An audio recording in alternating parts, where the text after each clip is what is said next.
Ivy Slater, and you're listening to Her Success Story podcast, a show where gutsy businesswomen share their success journey.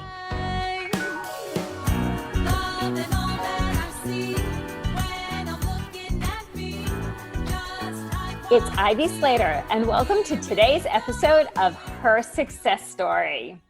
Today I have an amazing guest, Michelle Bosch. Michelle is the co-founder and CFO of Orbit Investments, which is a full-time real estate investor since 2002. So Michelle has been around the block. She has some truly powerful information. This is not her first rodeo in navigating how to build a business in uncertain times or unexpected times, which is my preference. She has bought and sold over 4,000 pieces of real estate and built the third largest land investment and auction company in the U.S., bringing that company successfully to an 8-figure revenue in a matter of 18 months. I can go on and on about Michelle, but I have to tell you, it's always much more interesting to talk to Michelle. She's been on everything from highlighted in Inc., Fox, NBC, ABC, Forbes, and today in Her Success Story. So Michelle, thank you for joining me here today. Thank you so much, Ivy, for having me. It is such a pleasure. It's an honor, spending time and getting to, know your audience and just chat a little bit about, business, success, life. So excited to be here. Thank you for having me. With pleasure. So how did you get started in this? 2002 was not yesterday. Yeah. So where did this come from? Where were the ideas? How did this all get started? Yeah. Well, I'm an immigrant into the U.S. I came here in 1995, and I came here to study. I then, got a job. I was able to find a company that was willing to sponsor my green card and my permanent residency. Well, initially the work permit and so on and so forth. And so way on my way, on that track, my husband and I, who's also an immigrant into the U.S., we realized that, gosh, we are having no freedom, no fulfillment, and definitely our paychecks do not, match our level of effort and energy that we're putting into our jobs. We were 100% travel, and we figured, okay, there's got to be a different way. I knew from my family experience back home that, real estate had been something that had been, incredibly, fruitful and profitable. My father had purchased a commercial piece of property about 2 years before he passed away. And although, he wasn't a very accomplished, attorney and lawyer, it wasn't his profession what kept my mother and I, who happened to be an elementary teacher, and on her salary. It wasn't her salary or his profession what kept us afloat financially. It was that investment in real estate. So I turned to my husband and I said, why don't we start looking at real estate? And the very first thing that comes to mind is, of course, houses. Let's go and try to flip a house, rehab it and make some money with it. And that's something that we can perhaps start as a side hustle, because both of us. I was just going to say that's a great step one, side hustle. Let's see if we can make this happen. Let's see how much money we really make out of this, how much effort it takes, what it looks like. Mm-hmm. And then the effort is where we very quickly realized that we were over our heads because we're not from here. We didn't have a lot of experience and expertise on, estimating repairs on a kitchen, on floors, on foundations, on, getting private money, to hold the property and so on and so forth until it was sold. And so we actually ended up pulling out of that contract and then continued looking into, real estate. And then we came across a very interesting concept here in the US. There's something called tax liens and tax deeds, which means that you can lose your property to delinquent taxes here in the US, which was something that was, for us, it rocked our world back then. It was something that you don't see either in Germany or Honduras, where I'm from. Where you're going to lose your property over delinquent taxes. And so I'm just going to say, so your husband's from Germany, you're from Honduras, referencing Germany or Honduras. That it doesn't happen that way there. No, not normally. We met in college, and he happened to be, one of like a handful of people that also spoke Spanish as a child. He had spent some time with his family in Argentina, and then half a year in Spain, and that was enough for his Spanish to be actually quite decent, really, really good, and for me to actually notice him. And just as a point of reference, you and your husband are in business together. Yes, we are. You know, when we decided, okay, we're going to do something, we knew that that we were going to work together. I think it's been an amazing lifelong partnership and collaboration, and quite frankly, probably one of the key ingredients or reasons for our success. And that we're both, you know, very different. We bring very different skill sets to the table, and we're both having a, you know, vision for a bigger and better future together. You know, it's for us, it's about family, it's about legacy, it's a generational thing. And so I think that was a key ingredient as well of, you know, that working. And that could be another whole series on her success story with business partners who are also family members. We're not going to go there today. Yeah, it's not easy, and it requires, you know, really, as leaders, to really recognize that there's going to be, you know, stages in our business where one of us is going to lead the other, and being okay with each other leading each other and having that respect and admiration and trust in each other, you know, to do so in different stages of the business, for sure. You know, he's been much more of a accelerator, visionary in the very beginning, and I was much more of a stabilizer, you know, generator, creating of the, you know, creator of the results and of execution. And those roles have, you know, now changed as we have, you know, simplified and multiplied our model. And now I'm much more on the visionary end, and he's much more on the day-to-day operations. So, but you know, being willing to do that, I think, is what makes it work as a married couple, you know. And yeah, for sure. Yeah. So you bought the first house that you're going to flip. Yeah, we actually ended up not buying it because you were interested we were over. And you're like, forget it. This is not this is not the right one. Yeah. So then, like I said, I found out about, you know, the delinquency and how you could lose your property. So I went to a tax auction, and it was incredibly competitive, Ivy. It was like being in a tank, you know, full of sharks, super, you know, competitive environment. All bidders knew each other. They knew the county officials. Like, you could tell that there were, you know, pre-existing relationships. Pre-existing relationships, exactly how. And you're the newbie. You're the new guppy there. Yeah, exactly right. And so, but what I noticed was that most of the properties that were coming for auction were vacant pieces of land. And I thought, well, in order for these, you know, owners to be losing their properties after 5 years of delinquent taxes, they must have checked out emotionally and mentally out of these properties earlier. So why don't we reach out to these, you know, to these owners years prior and try to buy the properties directly from them? And over a period of about 3 years, we perfected a model where we can, you know, buy to this day property for 5 to 25 cents on the dollar, you know, from what we call non-wanters. And that don't want their property for many reasons. You know, maybe it's divorce, maybe they decided to buy 2 pieces of land, one in Arizona, one in Florida, and then they ended up, you know, retiring in Arizona, and now they don't want their property in Florida. Or I'm dealing with heirs, or divorce, or just, you know, need for, you know, money to be, you know, and it's an asset class that it's not very liquid, you know what I mean?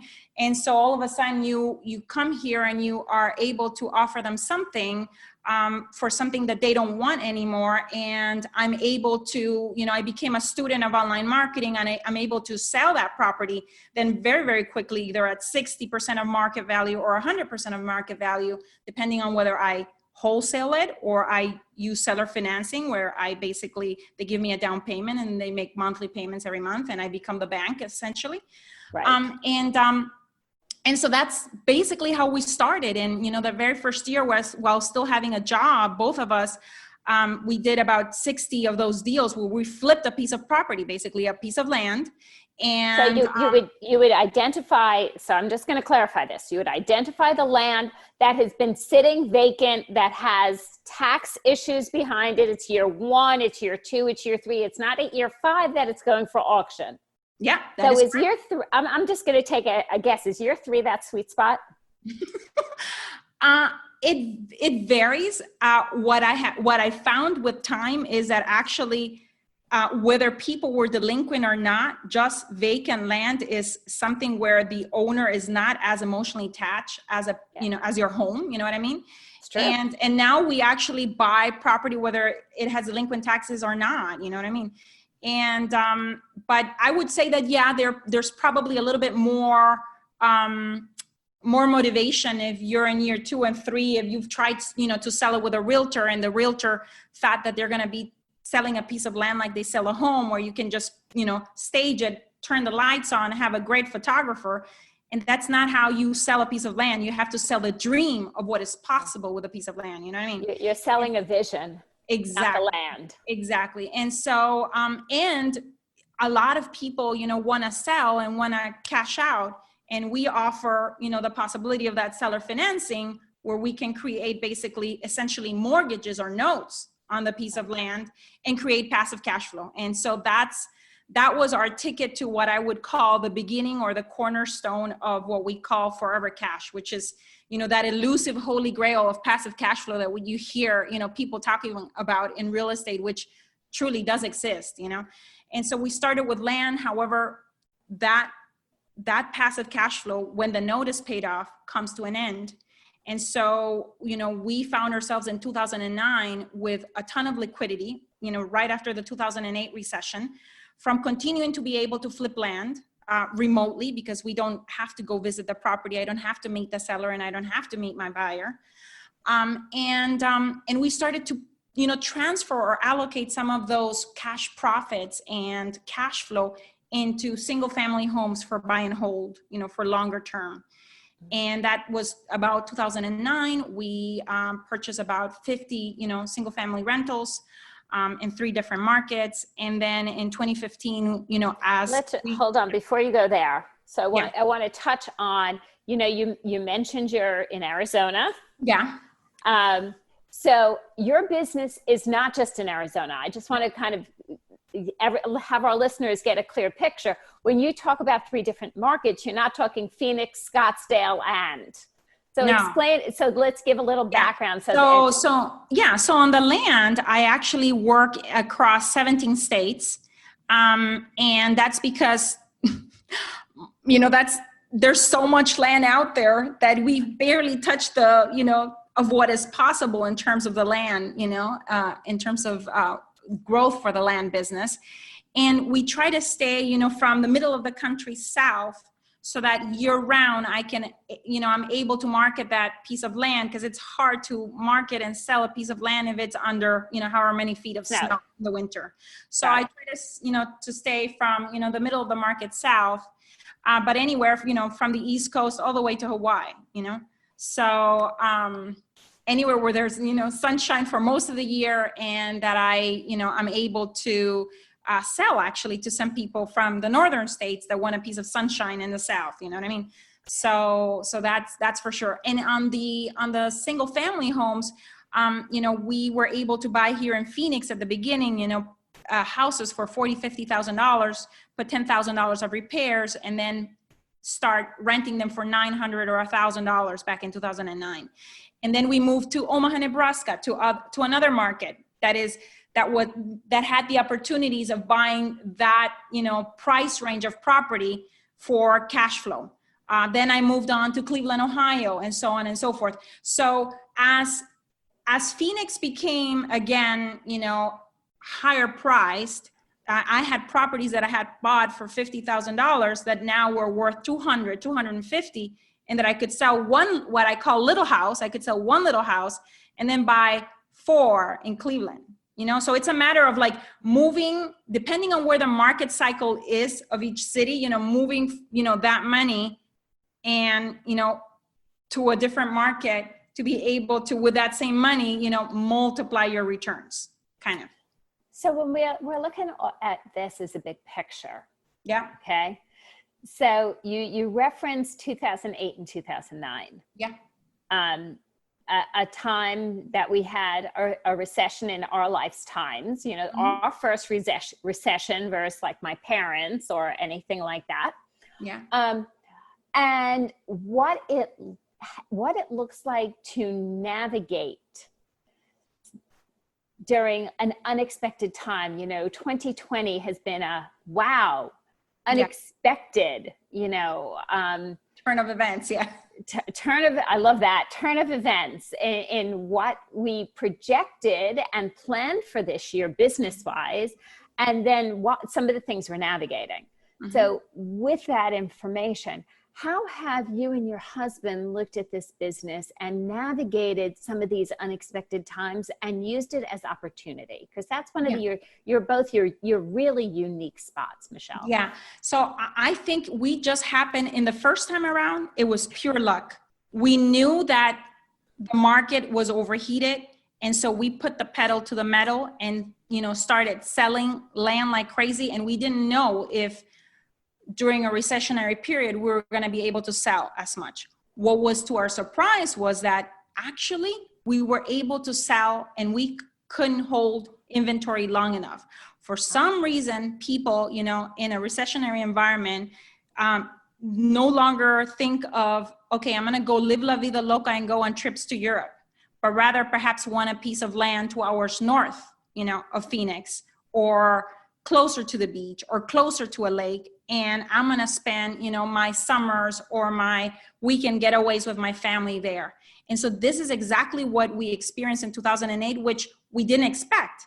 And so for us, it was like, okay, so we're just going to continue doing business as usual, even though it was not easy. When you see everyone else getting out of real estate, it requires a little bit of a strong stomach to be the contrarian, to continue buying and selling, and then recognizing that, we were able to continue doing it. Maybe, yes, that we did see a decline in prices, but we were able to, buy them so cheap that we're still able to sell them, even though we were, selling them for less, we're still able to make a profit.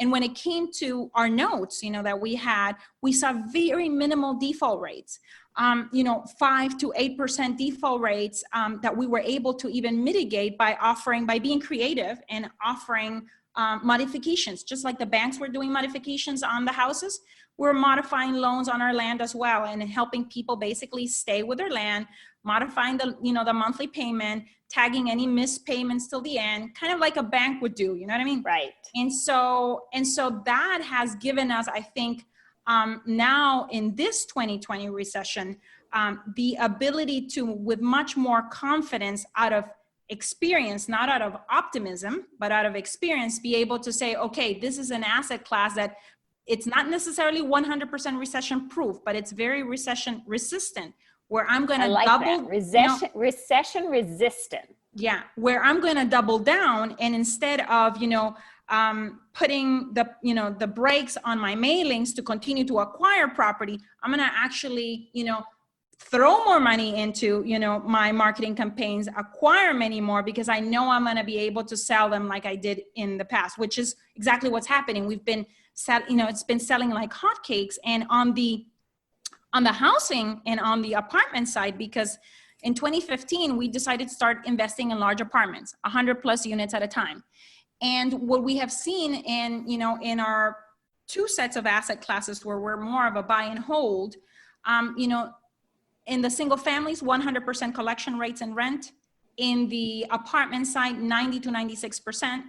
And I think in part of that was strategic purchases in areas where we knew that there were going to be, what I call cones of prosperity from a big government agency. Like I have, for example, a 90 unit in North Carolina, and that's very close to Fort Bragg. And, a lot of my tenant base is military or retired military. And therefore I'm insulated right now from perhaps, the apartment owner and operator who has workforce, housing, and that has basically people that have lost their jobs right now that are part of this huge percentage of unemployment. You know what I mean? The same for my property in Oklahoma City. We own 147 units there, and it's very close to Tinker Air Force Base. And, so we have a similar kind of, tenant base. And so for us right now, it's again, okay, we know that there's going to be opportunities there. We know that there's people that have gone into the apartment side a little bit too late in the market that may have forecasted, rent increases, that we're a little bit too exuberant, and that they're going to go into forbearance, and that eventually, by the end of Q4 of 2020, beginning of Q1 of 2021, we're going to, again, in a different asset class, have the strength in your stomach to be a contrarian and go buy again, because it's going to be a great time to buy.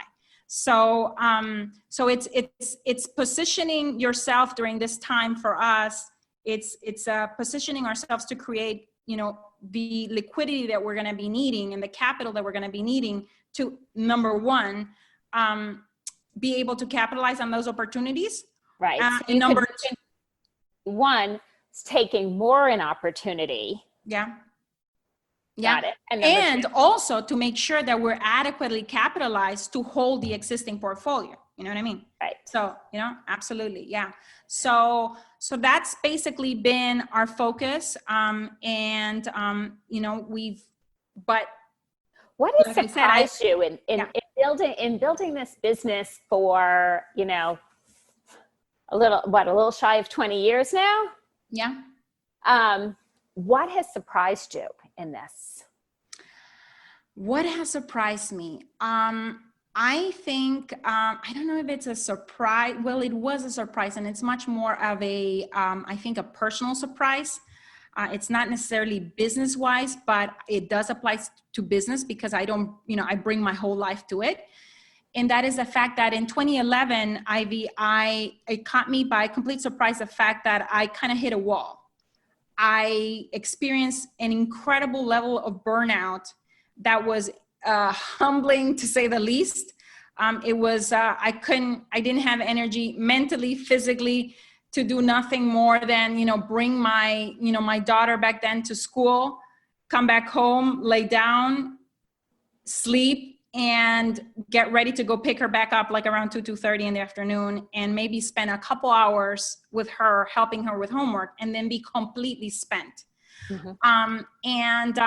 And what caught me by surprise, I think, was that, we all think of ourselves as like, entrepreneurs and, these incredible profit warriors and so on. And we're so pumped up about,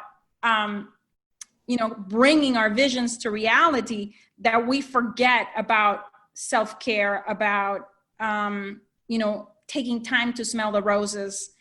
How did you bring yourself back? How did I bring myself back? Yeah. I brought myself back with a lot of time off, and I had the luxury that I have this partnership, where Jack was willing to step up on the execution side, and say, okay, I'm going to need some help. It can just be the strategy help from you on how to organize so that it can fit my strengths and my skill set, and who do we need to hire in order, to help me assist, in continuing to operate, during those, I would say it was about a period of 6 to 8 months where I was probably only 20% in the business and about 80% just on resting mode, on taking care of myself, on getting better again. I had like complete adrenal fatigue, and just basically taking care of myself. And that's, I think, how we were able to overcome it.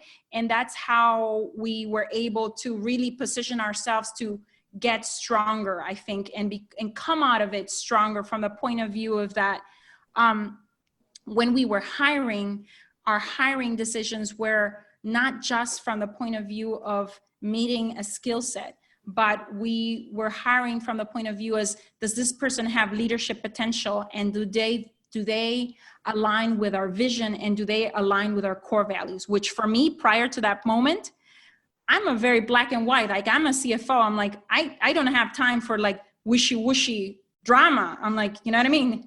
That's what I would call, that's what I would call core values, and soft things that I cannot really see the effect on my bottom line. But right. Boy, do they have an effect. And I love that you're going here, because it's so true, and you're not alone. It's so many leaders, especially number-focused leaders, in the soft skill set, question the investment of soft skill development in the bottom line results. Yeah.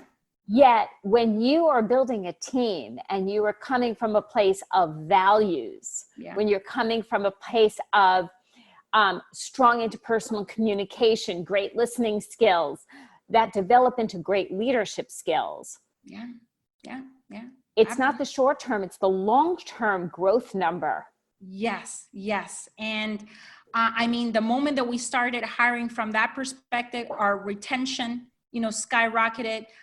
The investment, the level of ideas and ownership that people brought in terms of, problem solving whenever we have challenges, because every business has challenges every single day. And then just surrounding yourself with, high caliber people that have that leadership potential or that already have it there. And you need to, as a leader, also not be scared of having people that are smarter than you around you. You know what I mean?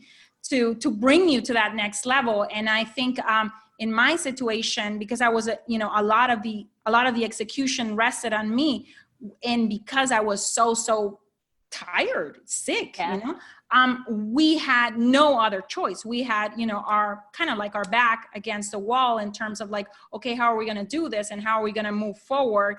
Thank goodness, from the perspective of revenue generation and just lifestyle and passive cash flow, that the real estate has allowed us the opportunity to not have to make decisions out of despair in those moments when we had to hire, where we could really think about, how our business is going to look like. Because sometimes when you do have your back against the wall, you may be in the situation where, you're having to fix the plane and fly it at the same time. And here I had sometimes, both Jack and I, had the financial cushion to say, okay, how do we need it to look like, and how, in terms of the who, because there's 4 pillars to business: your why, your who, your what, and your how.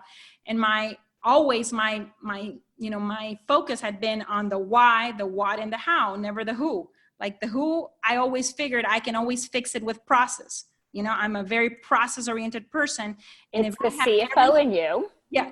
And if I have everything processized, like anyone can flip the burgers, you know what I mean? If I have the process down.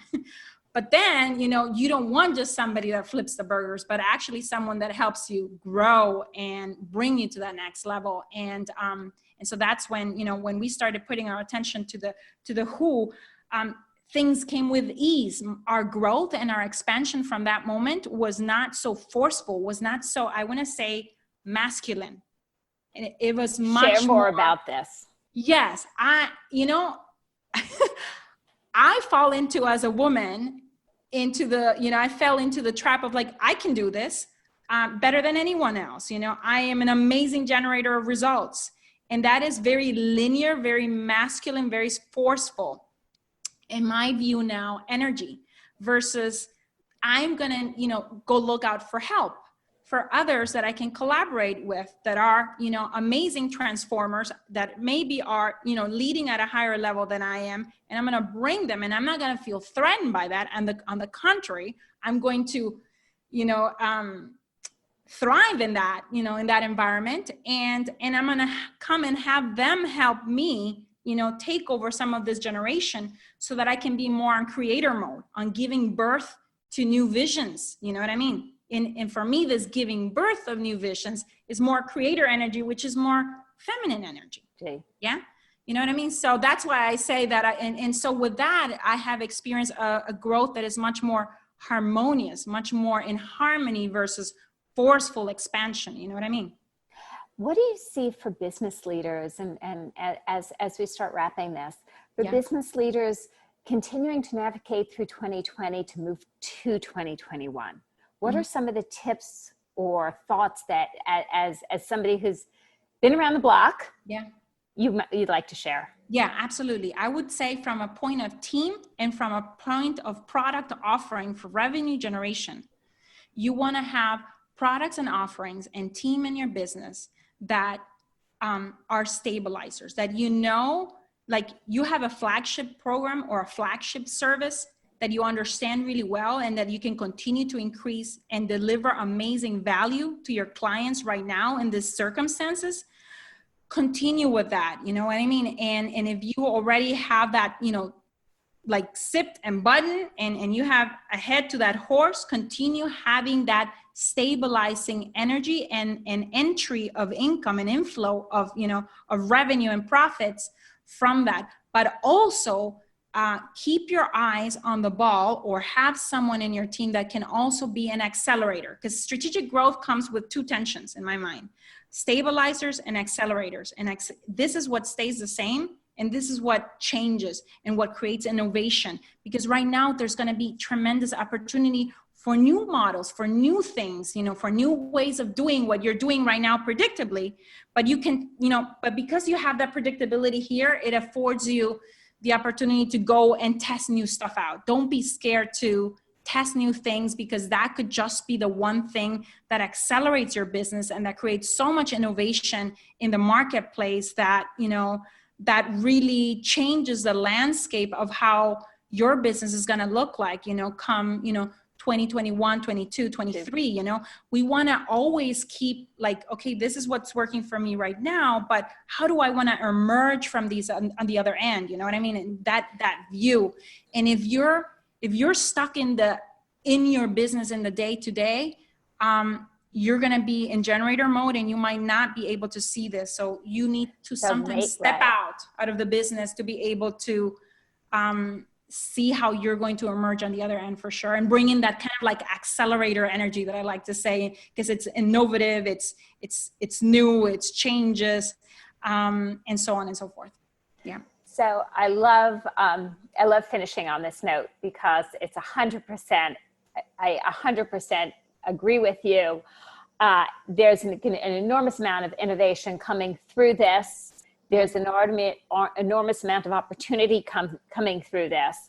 And as leaders, don't get stuck in your rut of the day to day. When you do, you lose the pulse and the ability to actually see what's coming and step onto that runway and leap. Yeah, absolutely. Absolutely. It's like you're not going to see the wave coming. By the time you see it, it's gonna have passed you. And so you definitely want to do exactly what you said. You could have not said it more perfectly. So Michelle, how can our listeners find out more and continue to learn about you? Yes, absolutely. If anyone is interested in land at all, you can always go to landprofitfund.com. We have now been teaching, our methodology for about 10 years, and been able to replicate the success in many, many, many families as well, where, land has been such a transformational asset class for us that, we feel like we must share it with others. And it's been such a joy now to see families go from, tired and overworked, corporate employees or professionals like we were, and really have, their paycheck, the money in the bank actually, match their efforts and their energy. Because we've had people from all walks of life, like dentists that, didn't want to have to be on the chair anymore, and that are now flipping land happily as a family. So I'm excited. I'm excited so check about out landprofitfund.com. Yeah, absolutely. More about Michelle. Of course, always connect on LinkedIn as well, and we will have everything below in our show notes. So do not worry about getting the right spellings or anything else. Most important, listeners, let us know, what was the biggest takeaway from today's interview with Michelle? What struck home with you? What made you think about your vision, your future, your tomorrow? And remember to hit subscribe. We come into your inbox every Monday morning with great new content and wonderful interviews. Michelle, thank you so much for joining me here today and her success story. Thank you. Don't need your approval anymore, 'cause I've got mine.